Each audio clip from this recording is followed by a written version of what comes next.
My name is Chris Askell, and I was wondering, has anyone ever told you that your story helped them quit smoking? Yes, actually. Quite a few people have. And I had an interesting one is that you can download this picture on my website. And two females, young, the middle schools have often sent me cards thanking me. And one of them said her dad looked at the picture and he's trying to quit, and the other one said her grandmother looked at the picture and she's trying to quit, you know. So, yeah. My billboards. One of the billboards will have anywhere from 10 to 15 or 16,000 cars a day pass by it. I gotta be affecting somebody. Thank you.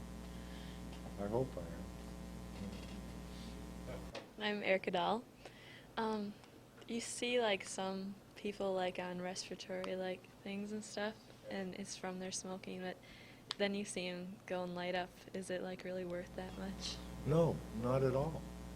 Here's a good way to understand what it's like. Like today I split wood, and for some reason yesterday I had better breathing than I did today, okay? But here's one of the experiments that one of the health classes in another school did. They blocked their nose, and they took a straw, a short length of straw, and they put it in their mouth, and they ran up and down the stairs trying to breathe only through the straw. Then you get an idea what it's like. Thanks.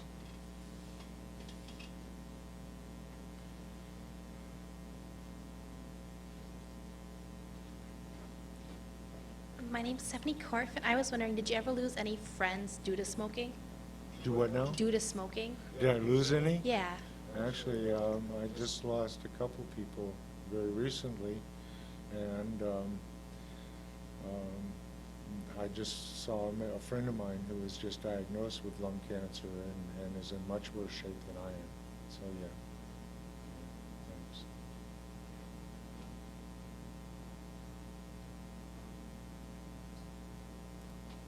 It's a strange experience. I mean, all of us have lost people. Maybe some of you, because of your age, you haven't, but some of you have. But when you lose a friend because of something like this, it's just a very strange experience. This one man, I just keep thinking about him. He was a wonderful human being. Yeah. Okay, my name is Sarah Leach, and I was wondering how your family has been supporting you. Have my families? Right. Yeah. I don't really have family. I'm an only child. My mother and father are not around anymore. I have no children, but all of my friends globally have been very supportive. Yes. My name's Tiffany Welbeck, and my question is, what helped you through your quitting experience? Okay, I used the gum, and you know what I found was that it's only about 15 seconds where you really crave this cigarette, and if you can ride that out, you do okay. But the gum, I also found that 4 cigarettes was my addiction level, my physical addiction level. Anything above that was stress, okay? And of course you guys don't have stress. I mean, school's not stress, parents aren't stressed. You don't have any stress. So that's not a problem here. But anyway, so if I smoked 10 cigarettes a day, let's say, then 6 of those were because of the stress. But I found that the gum really helped.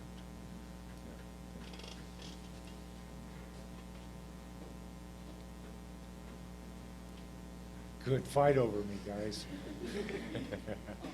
My name is Jason Cheetah, and when you were younger, who'd you get the cigarettes from? Well, things were different when I was, you know, even younger than you, because we could just go to what would be like a Tom Thumb. Of course, there weren't Tom Thumbs then, and just say I'm picking up cigarettes from my mom. You know, so I mean, things were cigarettes cost 19 cents when I was a kid. You smokers, I heard you.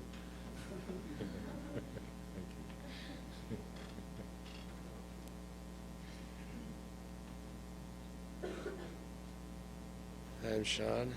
I was wondering if, how often do you get cravings for cigarettes? Well, not very often anymore, but it still does happen. I mean, periodically, after a meal is often a time when you're a person who's a smoker, likes to smoke, and I'll get a craving for a cigarette. I mean, I got lung cancer, I got emphysema, I've been through absolute hell and survived it, and yet that craving still arises. That's how deadly these things are. Thanks. My name is Kendra Nice, and I was wondering how other people like responded to your smoking and stuff, like what they, like how they took it and how they like acted towards you and stuff. When I actually smoked? Yeah. Oh. Well, you know, up until about a decade ago, nobody said anything. Okay? And then people, of course, started getting on it. I mean, secondhand smoke, and I've got a thing on my website on secondhand smoke. Secondhand smoke can be really deadly. But once I realized how bad smoking was, I always respected other people's wishes. And I worked at the convent as a psychologist along with my private practice for 8 years. I never smoked in. I always went outside. Even if somebody is a non-smoker and allows smoking in their house, I would go outside. And that's serious work in the winter.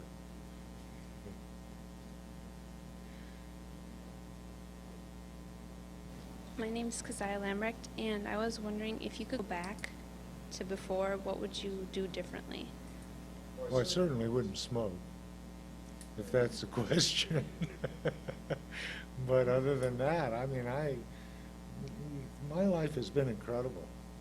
I mean, I just had a wonderful time and met wonderful people, and obviously there are walls that I walked into, like all people walk into walls, but those in themselves are learning experiences. So I think except for smoking, I probably would have walked the same path.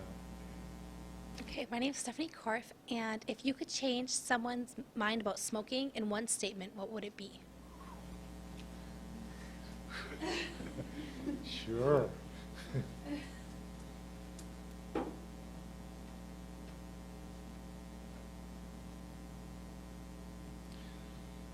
If they could hear it, I would tell them that they were loved and the people that love them want them to live.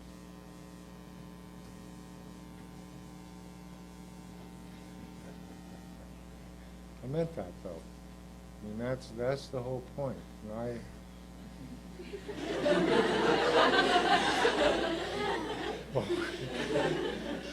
Yeah, I'm Brent Holmberg, and I was wondering, when you started smoking, did it take you a while to get addicted, or were you addicted right on? Evidence is that 3 to 5 cigarettes a day for 5 days, and you're addicted.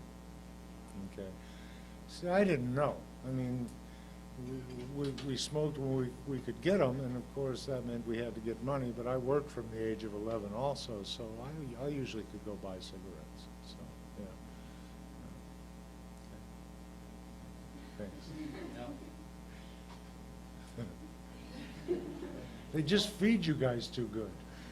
I'll dump this in later, but how many cigarettes can you smoke before you get cancer? 1 cigarette, 10 cigarettes? Well, the way cancer works is that 1 cigarette can do it, because it goes in there and, if you will, it tickles the cell and screws the cell up, and the cell says, oh my goodness, I'm different, and starts reproducing in a way with no control.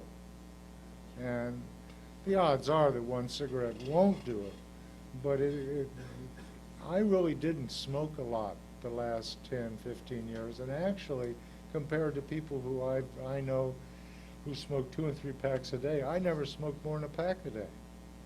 And not the last 10, 12, 15 years, I didn't even smoke that much. So that isn't it. Smoking is just flat bad for you.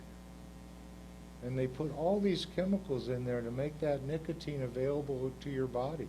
When they cure tobacco, they take the nicotine out. They cure the tobacco, putting all kinds of stuff in there, ammonia, things that are rat poison, all kinds of crap in the cigarettes. Then they put just the right amount of nicotine back in so that it'll hook you. They know what they're doing. This is a great class. The other classes I had to pull teeth almost to get questions, and you guys are just a comment, so thank you. My name is Nicole Payton, and I was wondering if, despite the fact that you have cancer now, do you ever miss smoking now that you quit? Oh yeah. Yeah, I actually enjoyed smoking. I mean, it's terrible to say, but it was something that, I mean, it was something I did, and you got to think in terms of 47 years, which is 3 times your lifespan, how long I smoked. I mean, it was just something that was natural to me, you know. So yes, I wouldn't do it, but yes, I did. What did I feel like when they told me that I had inoperable cancer? I wasn't afraid. I've had a wonderful life. I'm not afraid to die. I don't want to die. And I wasn't angry. I'm not a victim. I knew that smoking was bad. I didn't know in the beginning, but once the information was out, I knew. I'm angry that they're trying to get you to smoke so that you take my place. What I was sad, incredibly sad, for all the people that I really care about that I'm going to leave.